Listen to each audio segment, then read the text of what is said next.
everyone, myself Bhumi Patel, Assistant Professor at LJ Institute of Engineering and Technology in the Department of Instrumentation and Control. Today's our topic is Lyapunov stability analysis of continuous LTI system and discrete LTI system in the unit number 4, fuzzy logic application in the control system. So first of all, we know about what is the Lyapunov stability. As we discussed in the last session, the Lyapunov stability is applicable both linear as well as the non-linear system. Now first question is that how to differentiate a linear and the non-linear system.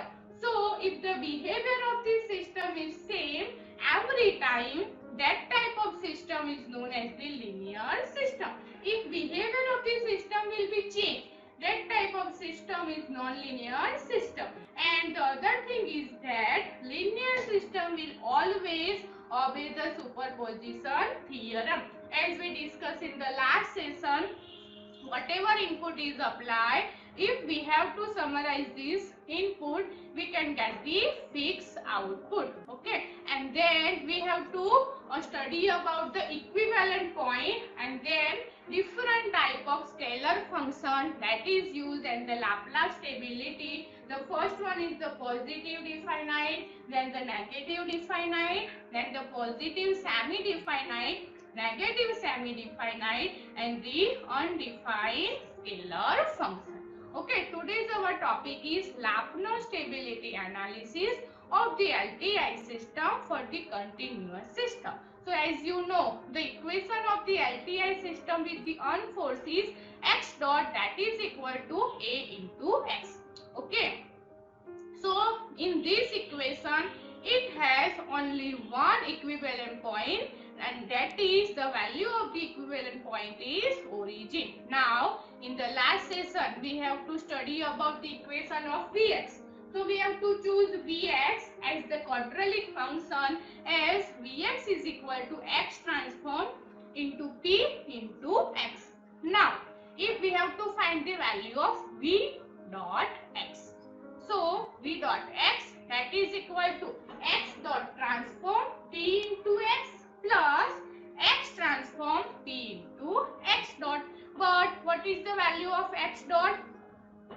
Okay, for the LTI system, x dot is equal to ax. So put the value of x dot into ax in this equation. So we can get V dot x, that is equal to x dot, that is equal to ax whole transform P into x plus x transform P in the bracket a into x. So we have to simplify this equation.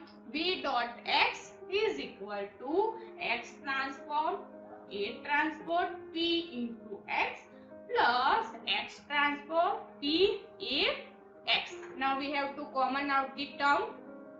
So we can take common out x transform and the x. So we can get the equation V dot x, that is equal to x transform in the bracket a transform P plus PA into x. Now we have to take minus a transform P plus PA, that is equal to Q. For V dot Vx, we will be negative definite and Q must be a positive definite. Now what is the condition of the positive definite? The value of Vx will be greater than 0 or the equal to 0. And what is the condition of the negative definite? The value of the Vx will be less than 0. Okay. Now here in this equation, P is real symmetric positive definite matrix. So we can write the equation like this manner. A transform P plus PA, that is equal to minus Q. Okay. Now let's take one example. The equation is given x1 dot, that is equal to minus x1 minus 2x2, and x2 dot is equal to x1 minus 4x2.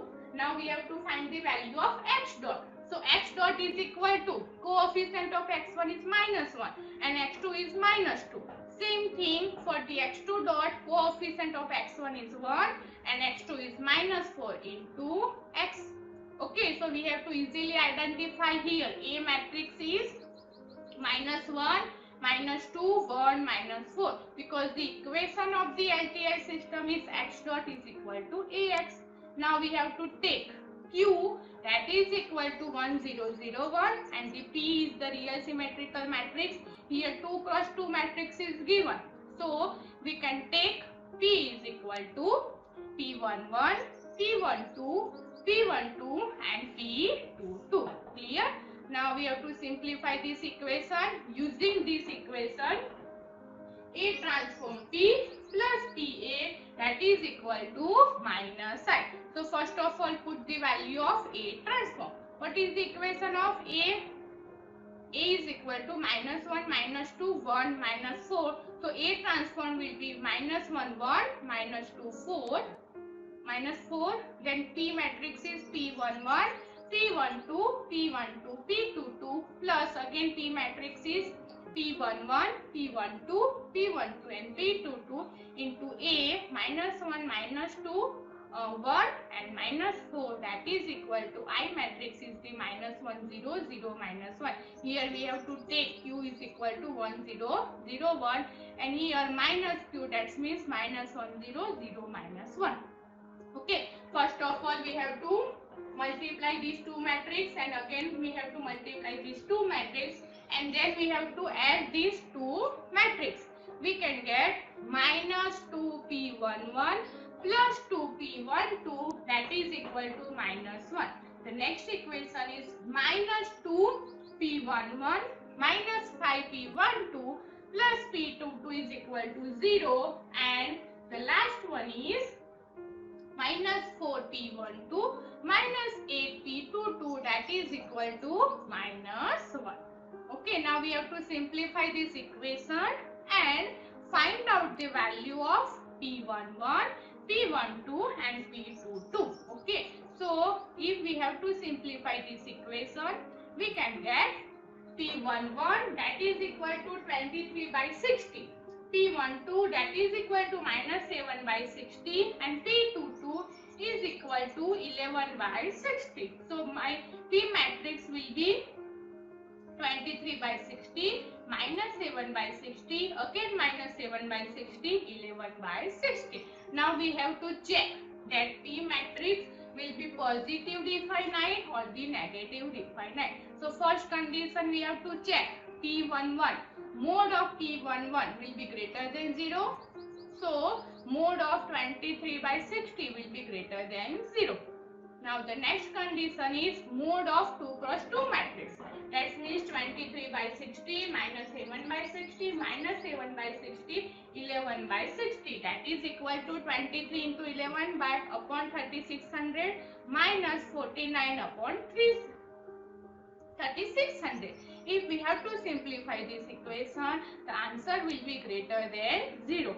So this type of system is asymptotically stable in large. You have to remember the different stability rules that we have to study in the last session for the Laplace theorem, where the value of the Vx will be greater than 0. So that type of system is become asymptotically stable in the large.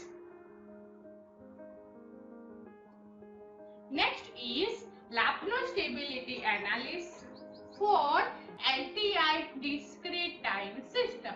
As you remember that in the advanced control theory, we have to convert this continuous time system into discrete time system and then we have to find the stability using the root locus, Jury stability test, bilinear transformation. So same logic will be applicable for the Laplace stability criteria. Okay, if the system stability is given in the continuous system, so we have to apply the first one method, and at the system equation given in the discrete form, that time we have to use the Laplace stability analysis for the discrete time system.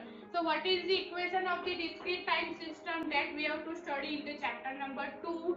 X of k plus 1 that is equal to G x of k. Okay, and what is the G? Using the Cayley-Hamilton method, we have to find the value of G, and we can get G that is equal to e raised to at. Now we have to choose Vx is equal to x transform k p into x of k. This is the equation of Vx. But we have to convert this Vx into the discrete form. Now we have to find the value of delta V x of k. So that is equal to V x of k plus 1 minus x of k. This is from chapter number 2. So what is the equation of delta V of x of k? That is equal to x transform k plus 1 p x of k plus 1 minus what is the value of x of k? That is equal to x transform k plus p x of k. So this is the value of x of k plus 1, v of x of k plus 1, and the second term is v of x of k. Now if we have to simplify this equation, we can get, we have to put the value of G that is equal to e raised to at. So we can get G x of k transform plus into p g x of k minus x transform k p x of k. So x transform k z transform into p as it is, g x of k as it is, minus x of transform as it is, k as it is, p into x of k as it is. Now we have to take the x transform k and x of k as a common term. So in this bracket we can get g transform pg minus p. Okay, so this is the equation of the q. So q is equal to minus g transform pg minus p. So this is the equation of the discrete time system in the Lyapunov stability analysis. You have to remember this equation for solving the example. Okay, so what is the equation of the q in the continuous system? So q is equal to minus a transform p plus pa. And what is the equation of the q in the discrete system? It is minus d transform pg minus p. Clear? Okay, the next session we will study about how the Lyapunov theorem will be applicable for the continuous LTI system and the discrete LTI system. Thank you everyone. If anyone have doubt regarding this topic, you have to contact me in my email ID.